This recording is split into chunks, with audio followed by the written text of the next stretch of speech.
Hello बच्चों आज हम कक्षा 3 की पाठ्य पुस्तक पलाश का पाठ नंबर 3 वाणी का महत्व रीड करेंगे।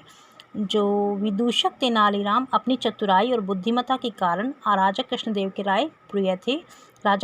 राय के प्रिय थे।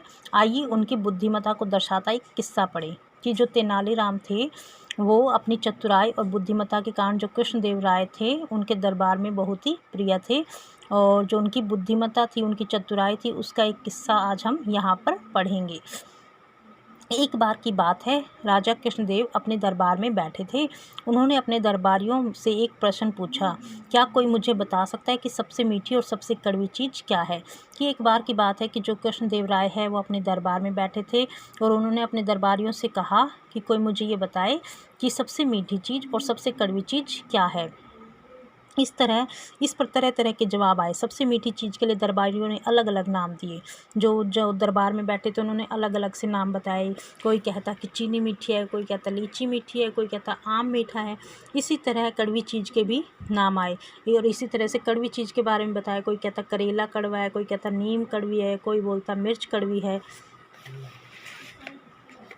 तेनालीराम बिल्कुल चुप बैठे थे। क्या तुम्हें इस प्रश्न का उत्तर नहीं पता?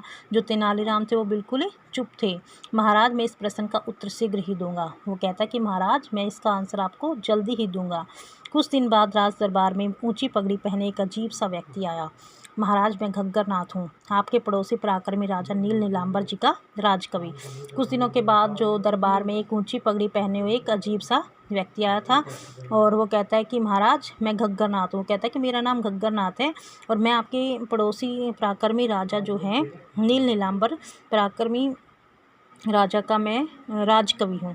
वो कहता है कि मैं आपकी जो पड़ोसी राजा है नील नीलांबर, उनका राजकवि हूँ। आपको शायद अपनी सेना पर कुछ ज़्यादा ही घमंड हो गया है, पर वे इतने बलवान हैं कि जब चाहे आपकी सेना को तहस नहस कर सकते हैं। वो कहते हैं कि आपको अपनी सेना पर ज़्यादा ही गर्व है, लेकिन वो जो हमारे राजा है वो इतने बलवान है कि आपकी सेना को तहस नहस कर सकते हैं। तो बच्चों, आज हम ये जो पाठ है आपका पाठ नंबर 3 इतना ही रीड करेंगे। जो इससे आगे का लेसन है वो हम आपको नेक्स्ट वीडियो में करवाएंगे। तो बच्चों, आपको ये वीडियो जो है ध्यान से सुननी है और उसके बाद आपको ये वीडियो लाइक भी करनी है और सब्सक्राइब भी करनी है। तो बच्चों, आज का आपका एक क्वेश्चन है कि राज दरबार में कौन आया। राज दरबार में कौन आया, इसका आंसर आपको कमेंट बॉक्स में देना है। Thank you.